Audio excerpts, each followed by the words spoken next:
welcome back to the Bliss Bean. Welcome to the month of February. February. It's a really hard word to say when you've said it a bunch of times. February is Gap Year Exploration Month, and as you might know, I took a gap year after high school, and for the last Gap Year Exploration Month, I made a video all about the 6 reasons why I'm glad I took a gap year. Now it is once again February, and I am once again on a gap year. I decided to take a second gap year because of COVID, and so in this video, I'm basically going to talk about the pros and cons of that decision. But before I do that, I want to tell you a little bit more about Gap Year Exploration Month. Just a little bit. Stick around. So Gap Year Exploration Month is hosted annually by the Gap Year Association to help students, parents, teachers, etc. learn about the value of taking a gap year and to help students plan their gap years. They have a bunch of resources and information if you are thinking about taking a gap year. For example, USA Gap Year Fairs is giving away a $10,000 scholarship and a $5,000 one. So please take advantage of those and apply to them. Otherwise, if you just want to learn more about Gap Year Exploration Month, you can go to gapyearassociation.com,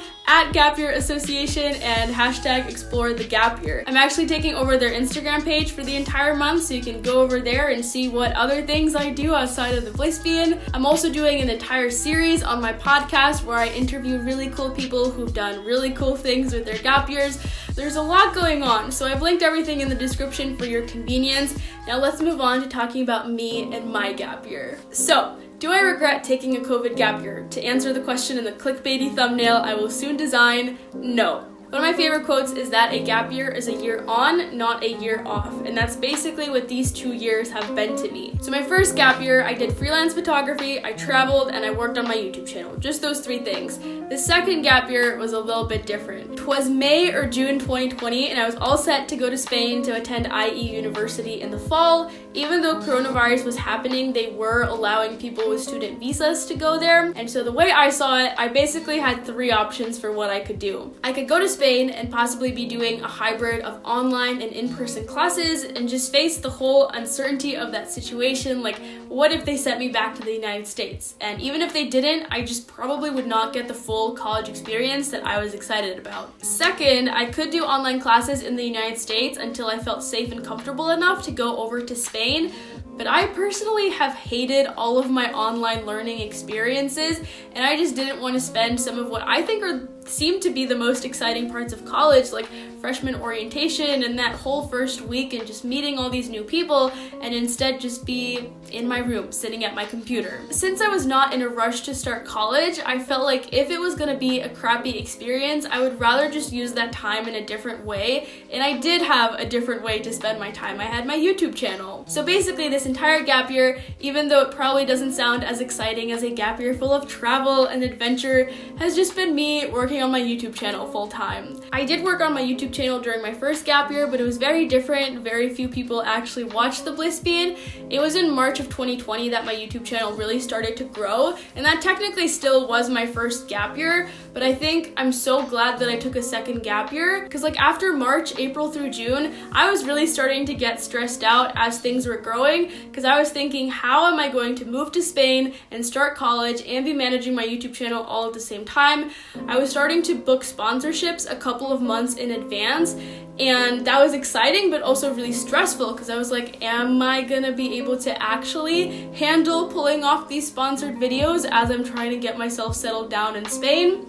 I don't know. And of course the transition will still be hard this year, but by now I've had some more practice, I've figured out my systems, I know how I get things done, and I'm planning on hiring some part-time help to help me out as well. So it'll still be stressful, but I think I'll definitely be more prepared. I've also had some super cool opportunities come up that I honestly don't think I would have been able to take advantage of had I also been trying to juggle college at the same time. So starting our Vibely group, doing some sponsorships that were really fun, starting my podcast, and a exciting project for 2021 that I can't tell you much about, but all I know is that I probably would not have been able to do those things if I had had such a full plate this year. Aside from the YouTube stuff, I also did some freelance work.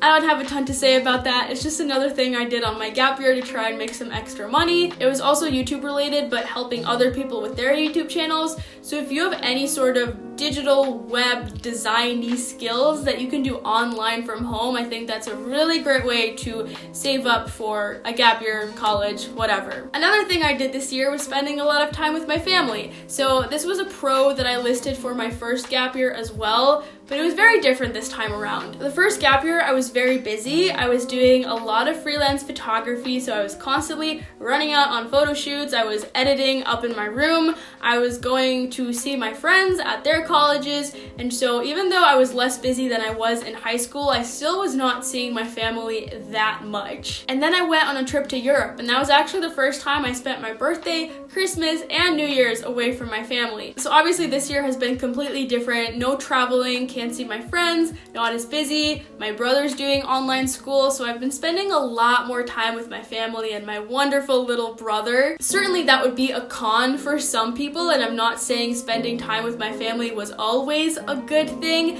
but overall it was very grounding, very relaxing, very nice. And it's sad to think about it this way, but next year, once I do go to college, I'll barely be able to see them, so at least I got this year with them. This gap year, I also made some new friends, so this is not something that I expected would happen this year of all years, but I think, as the minimalists have said on their podcast, limitation breeds creativity. So because I didn't go to college or have any opportunity to meet new friends in real life, I had to put myself out there online. I'm the kind of person who can follow someone for years and never comment, never send a message. I'm just kind of quietly there in the background. I like to say I'm digitally shy. And so I never really understood when people said, oh, I've made so many good friends through Instagram or through blogging, because for me, blogging was like a super solitary activity. But so I tried to not be like that this year. I think I was a lot more open, and as a result, I've made some really good online friends, and it's just really nice to know that, like, even when the world is kind of frozen and stuck in place, you can still meet new people and new things can happen. Mental health.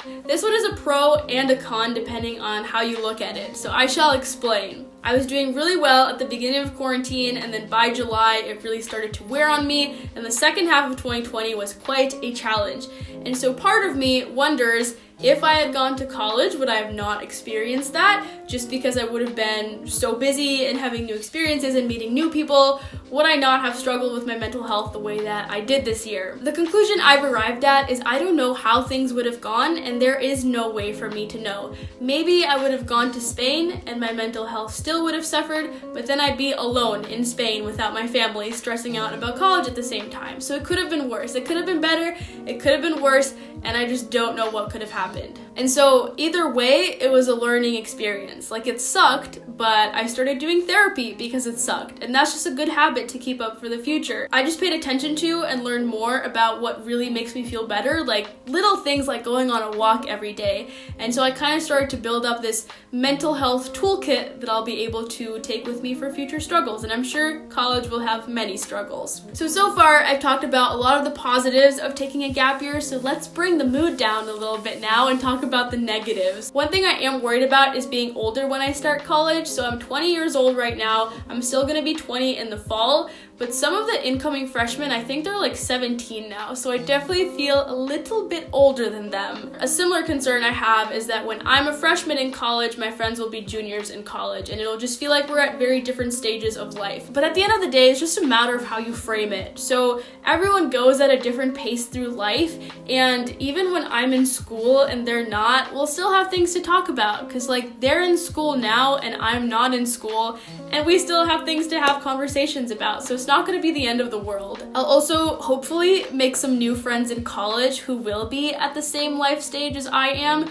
even if they are like 2 years younger. It's just a number. And lastly, I decided that I shouldn't see myself as being behind, because I might be behind in college, but during these 2 gap years, I think I was really able to get ahead in my career and in just understanding myself. So I simply worked on different areas of my life than most of my peers. I worked on things in a different order, and I'm really happy with how things turned out. So there's really no reason to compare, and you shouldn't compare yourself to your peers either. Whew, I am tired of talking. Those are my 2 cents on taking a COVID gap year.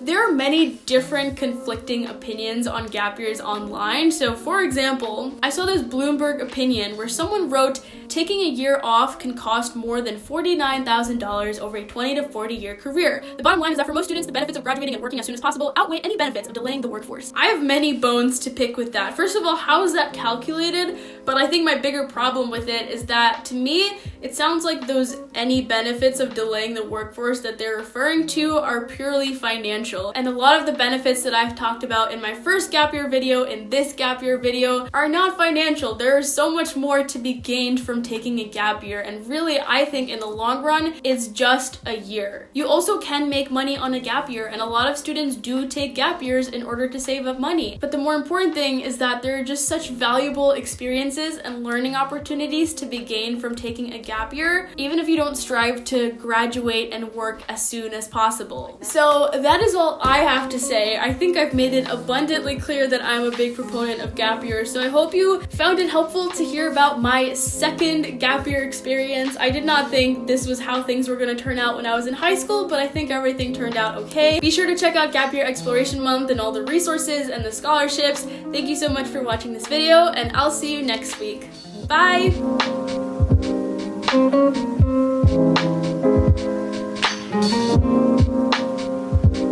Thank you.